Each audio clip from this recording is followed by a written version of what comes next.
Bonjour madame, bonjour monsieur. Vous êtes sur le CIMODEC 2018, plateau TV du CIMODEC, avec nos invités qui vont nous parler de l'usine du futur numérique, avec un projet qui a été mis en place au sein de la société Émile Perna, décolleteur, grande entreprise de décolleteur, de décolletage, entreprise familiale, avec Noël Mignaton qui est le directeur du site de Marna, et avec Roger Buzy, CETIM CETEDEC, initiateur du projet, alors qu'il s'appelait encore Math, comme la déesse de la sagesse égyptienne, et pour ce projet de machine autonome et intelligente, et qui va nous expliquer un petit peu la genèse de ce projet. Donc, Roger, rappelez-nous un petit peu combien, ça fait 10 ans déjà? Oh oui, c'était en 2005, on a commencé à s'attaquer à une première brique finalement, qui était de dire je veux optimiser mes conditions de coupe. Déjà, on est parti du copeau, d'accord? Donc là, on a développé dans le cadre de ce projet une méthodologie. On a adapté une méthodologie qu'on appelle le couple outil-matière. On a créé les premiers capteurs mécatroniques, d'accord?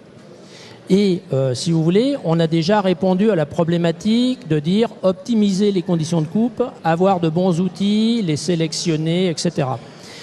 Ça, c'était, on va dire, 2005-2009. Et à partir de 2009 jusqu'à 2014, on a fait le projet Usitronic. Donc là, c'est usinage et mécatronique. Et là, l'idée, c'est de dire, on sait maîtriser le copeau. Maintenant, on va essayer de piloter la machine pour faire des pièces bonnes géométriquement, avec de la surveillance, diminuer le taux de rebut et finalement, je dirais, aller vers l'usine, ce qu'on appelle aujourd'hui l'usine du futur.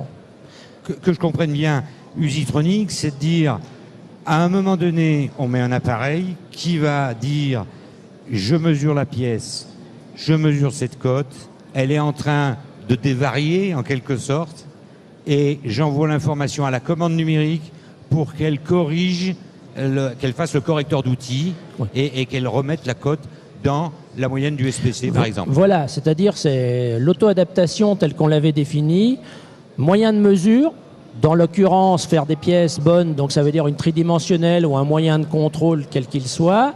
Je capte les informations en fonction d'algorithmes qu'on avait développés avec l'Université de Savoie notamment. Et bien finalement, on calcule les meilleurs correcteurs à renvoyer à la commande numérique. Et ceci peut être fait d'une façon purement manuelle, dans le sens où semi-automatique, c'est-à-dire moi opérateur, je prends la pièce, je la mets devant mon moyen de contrôle, je vais sur mon ordinateur, je charge après la mesure les données, je calcule les corrections et je les renvoie à la commande numérique. Puis je vais à la machine, je lance le cycle. Ça, c'est le premier niveau. Donc on va dire, ça permet de mettre le pied à l'étrier, d'accord ? Et puis après, vous pouvez vous dire, je veux automatiser. Alors là, vous commencez à mettre peut-être une petite cellule robotisée mobile, collaborative, comme on a développé au CETEDEC dernièrement. Et à ce moment-là, vous pouvez commencer à faire une petite automatisation. Et si vous voulez, vous pouvez après avoir, j'allais dire, le grand luxe, où là, carrément, vous avez la cellule robotisée, grillagée avec un moyen de lavage, une tridimensionnelle, de l'analyse d'état de surface, etc. Et tout ça est piloté par notre logiciel Usitronic qui, lui, lit les différentes informations, est capable de piloter l'automatisme, mais est capable aussi, surtout, de piloter la commande numérique. Voilà. D'accord. Et dans le même temps, bien sûr, les industriels tels que vous étiez parfaitement au courant parce que quelque part, à l'écoute, c'est vous qui avez soumis ce besoin, donc du développement progressif de ce projet, et vous vous en êtes vraiment emparé quand? Alors chez Perna, on a démarré avec l'équipe du CETEDEC dès le début, en 2010 de mémoire, c'est ça.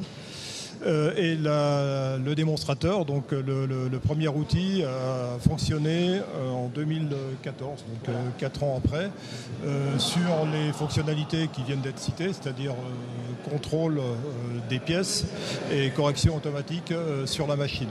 Tout ça pour satisfaire une qualité irréprochable que nous demandent nos clients.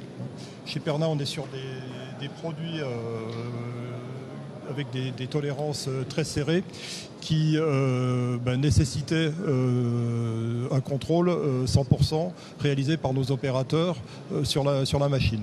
Donc avec l'outil Usitronic, vous imaginez bien que c'est plus nécessaire aujourd'hui et la qualité est au rendez-vous.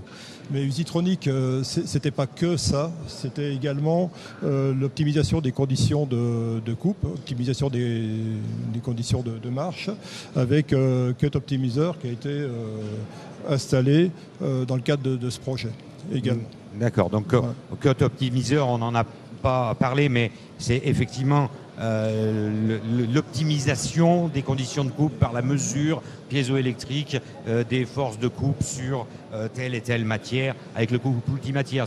Si je me souviens bien, oui. C'est pas tout à fait le sujet aujourd'hui, mais ça fait partie aussi des projets. Donc là, vous étiez au courant, vous, mais les opérateurs, les gens qui sont directement concernés, est-ce qu'ils n'ont pas eu peur de ça en se disant cette machine intelligente, elle va nous enlever notre travail?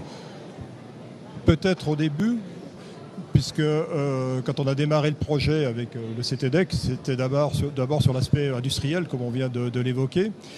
Et quand les opérateurs ont été informés de ce qu'on voulait faire, très rapidement, ils sont devenus demandeurs. Alors, demandeurs, pourquoi ?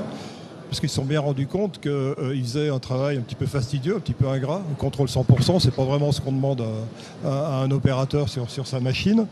Et donc, ils étaient assez curieux, voire même pressés, de voir l'outil démarrer et de voir ce qu'ils pouvaient faire avec.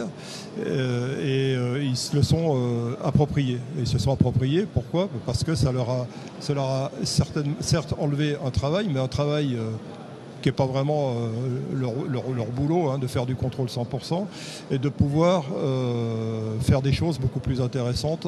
D'ailleurs, on les a formés, faire un peu plus de technique sur les machines. Voilà. Donc en parallèle, il y a du dialogue, de l'explication, de la formation. Tout à fait. Et une évolution finalement de ces opérateurs vers un métier qui est plus responsabilisant, plus valorisant parce qu'ils font moins de tâches rebutantes et répétitives. Tout à fait.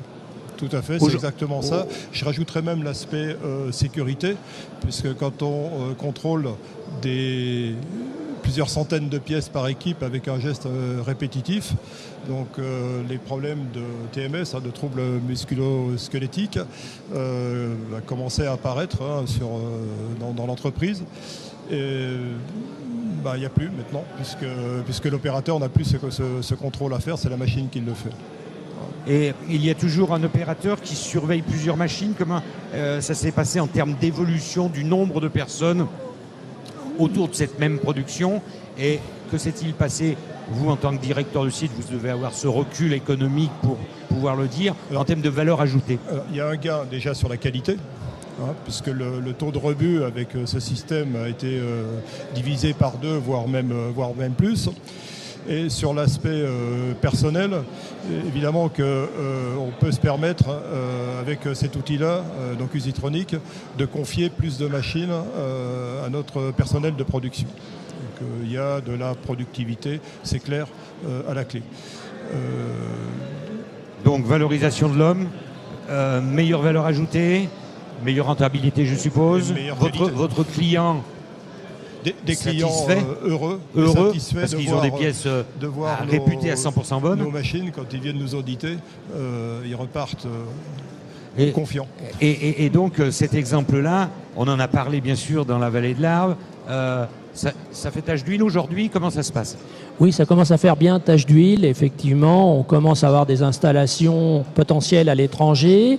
On a des bons contacts. Je pense que là, on devrait arriver à probablement, on est déjà à plus d'une vingtaine, je dirais, de clients qui ont des briques plus ou moins complètes, effectivement, d'Usitronic, parce que vous avez compris qu'Usitronic, c'est une solution qui est quand même assez modulaire. On peut commencer, en semi-automatique, et on peut aller jusqu'à quelque chose de sophistiqué, comme il y a par exemple chez Perna, ou chez Beau.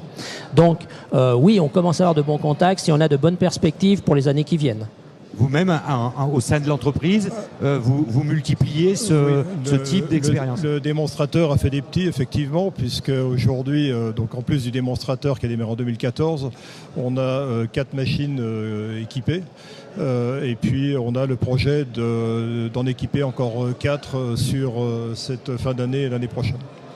Donc en 2 ans, en gros, on est passé de 1 démonstrateur à 8, quelque chose comme ça. Oui, tout à fait. D'accord. Très bien. Bah, écoutez, je vous remercie beaucoup de ce témoignage et de voir que l'homme est toujours au centre de l'industrie, puisque finalement, vos opérateurs, les gens avec qui vous travaillez, qui étaient sur ces machines, se sont vus valorisés dans leur métier, valorisés dans leur santé, et je suppose valorisés dans leur bien-être professionnel, donc ce dont ils doivent être très contents et redevables quelque part au CETIM CETEDEC et à Usitronic. Merci messieurs, vous étiez en direct du plateau du CIMODEC TV 2018.